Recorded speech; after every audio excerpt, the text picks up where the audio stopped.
people believe words are not cheap.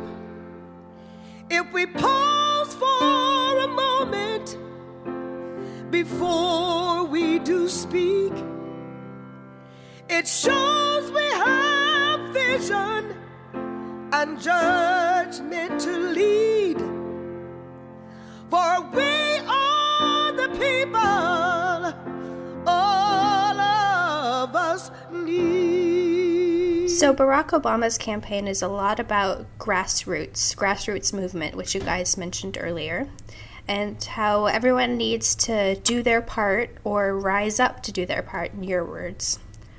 And I just find it really interesting that you guys are using social media tools like YouTube and MySpace and now PNN that are giving some of the power of the media over to the people to make your change. Is there anything you guys want to elaborate on about that? I'd take a stab at that, Joe, unless you want to. I'm kind of both of us are technology guys, but that's kind of what I do for a living, and you know, I think that we've used what we felt has been available. You know, when you're not a well-known personality, you can't just start calling connected people, newspaper people, television people, and stuff, and just having them pop by and do interviews with you and say, well, that's really great that you guys are doing that.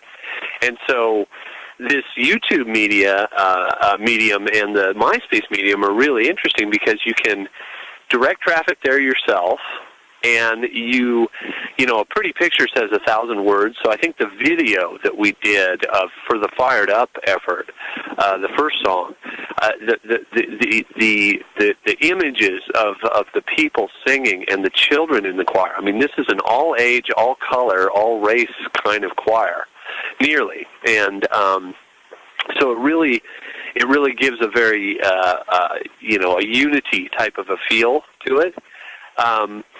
And the other thing that's nice about those internet mediums is you can kind of track how you're doing. You get some idea as to how many people are actually interested in the work that you're doing. So you get feedback, and then the comments.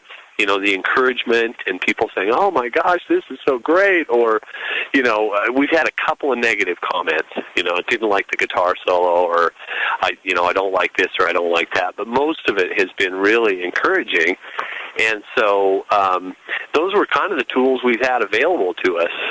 And then we've been fortunate enough to actually have some magazines, the Billboard magazine, and some newspaper article in South Carolina carried some stuff about us on the morning of the primary, which was really fortunate. It definitely directed a bunch of traffic, and we've had a little bit of local news coverage as well. Not as much as we would have liked to. So it's, for us, it's pretty much given people an outlet to, once they're excited on the day of an election, to actually go and connect with other people.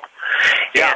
About Obama, so that Obama has other avenues besides just his website. People are including our video in their blog all over the place. If you go do a search on your favorite search, Google or whatever, and you say Obama, Bergevin together, you'll get tons of different blogs and things that we've done, or that we've made, that our stuff is a part of now, and it's out there in the universe, is spreading because of what people are, how they're accessing the information. So you're right. How else could we have touched, just on the YouTube numbers alone, 150,000, different people have viewed our video just on that site. Let alone all the different articles and the different things that have happened because of it. Yeah. So we're touching people to be touched by Obama. Yep. So it really is a grassroots campaign. It really is, and it's just so much more fascinating, because if this was 150 years ago, we would not be where we are right now with this thing. I mean, we were absolutely amazed. Like, within 5 days of dropping it to YouTube, the thing started showing up in Chile. It started showing up in Kenya. It started showing up in the United Kingdom, up in Northern Europe. I mean, we were just seeing it pop up all over the place. And we were like, wow, the Internet. I mean, it just takes the thing global. And, if it was 150 years ago, we'd be lucky to be standing up with a bullhorn out at the front of our property trying to convince 10, people that the work we were doing was important. And so it's kind of fascinating. And on the first day that it was posted on YouTube, I believe, wasn't it like the ranked 91 in the most favorited video? Does that sound right? Yeah, that was right. Within the first 2 days there, it had a couple of honors or whatever they call it now, and right now it's like this number 67 most viewed for the month or whatever, or something like that. That's an honor. That week I think we finished 36 or something. Yeah, they keep tab-wise honors for musicians and stuff.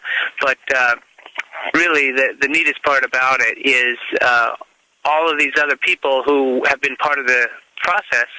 They're all connected to a whole bunch of people as well, and the fact that their of people are hearing about the great things they've done and drawing their attention toward Obama makes them part of the dialogue as well. So we are being part of a dialogue that we've never really been tapped into before previously, with not being that involved in politics. We've done our voting and all that, but we've never just tried to help or be a part of it. And it's amazing how everyone is here being a part of politics.